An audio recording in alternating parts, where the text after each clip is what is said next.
Vamos ler o 22º capítulo do Evangelho de Mateus. Jesus lhes falou novamente por parábolas, dizendo: O reino dos céus é como um rei que preparou um banquete de casamento para seu filho. Enviou os seus servos aos que tinham sido convidados para o banquete, dizendo-lhes que viessem, mas eles não quiseram vir. De novo enviou outros servos e disse: Digam aos que foram convidados que preparei meu banquete. Meus bois e meus novilhos gordos foram abatidos e tudo está preparado. Venham para o banquete de casamento. Mas eles não lhes deram atenção e saíram, um para o seu campo, outro para os seus negócios.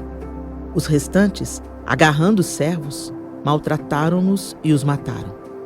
O rei ficou irado e, enviando o seu exército, destruiu aqueles assassinos e queimou a cidade deles.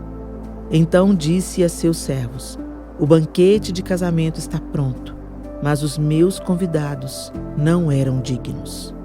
Vão às esquinas e convidem para o banquete todos os que vocês encontrarem.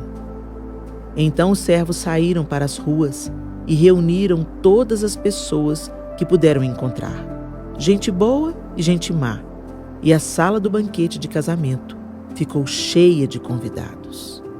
Mas quando o rei entrou para ver os convidados, notou ali um homem que não estava usando veste nupcial.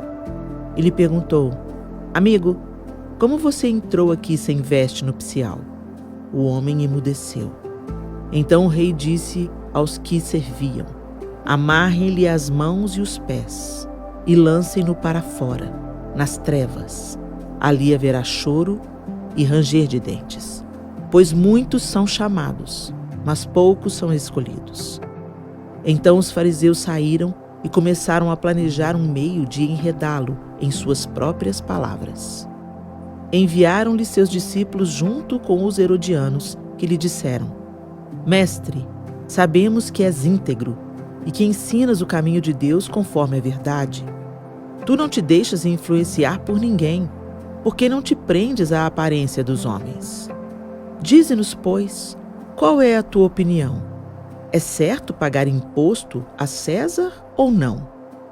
Mas Jesus, percebendo a má intenção deles, perguntou: Hipócritas, por que vocês estão me pondo à prova? Mostrem-me a moeda usada para pagar o imposto. Eles lhe mostraram 1 denário. E ele lhes perguntou: De quem é esta imagem e esta inscrição? De César, responderam eles. E ele lhes disse: Então, deem a César o que é de César, e a Deus o que é de Deus. Ao ouvirem isso, eles ficaram admirados e, deixando-o, retiraram-se. Naquele mesmo dia, os saduceus, que dizem que não há ressurreição, aproximaram-se dele com a seguinte questão: Mestre, Moisés disse que se um homem morrer sem deixar filhos, seu irmão deverá casar-se com a viúva e dar-lhe descendência. Entre nós havia 7 irmãos. O primeiro casou-se e morreu. Como não teve filhos, deixou a mulher para seu irmão. A mesma coisa aconteceu com o segundo, com o terceiro, até o 7º. Finalmente, depois de todos, morreu a mulher. Pois bem, na ressurreição, de qual dos 7 ela será esposa, visto que todos foram casados com ela? Jesus respondeu: Vocês estão enganados, porque não conhecem as Escrituras nem o poder de Deus. Na ressurreição, as pessoas não se casam, nem são dadas em casamento, mas são como os anjos do céu. E quanto à ressurreição dos mortos, vocês não leram o que Deus disse? Eu sou o Deus de Abraão, o Deus de Isaque e o Deus de Jacó. Ele não é Deus de mortos, mas de vivos. Ouvindo isso, a multidão ficou admirada com seu ensino. Ao ouvirem dizer que Jesus havia deixado os saduceus sem resposta, os fariseus se reuniram. Um deles, perito na lei, o pôs à prova com esta pergunta: Mestre, qual é o maior mandamento da lei? Respondeu Jesus: Ame o Senhor, o seu Deus, de todo o seu coração, de toda a sua alma e de todo o seu entendimento. Este é o primeiro e maior mandamento.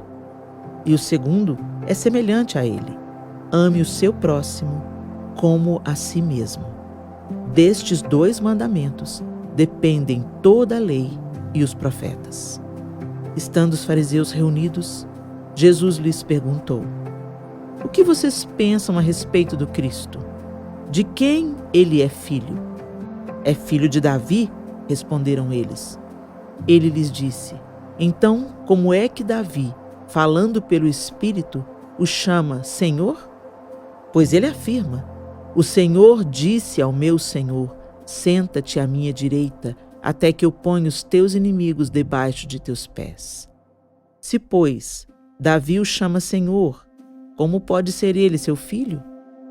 Ninguém conseguia responder-lhe uma palavra, e daquele dia em diante, ninguém jamais se atreveu a lhe fazer perguntas.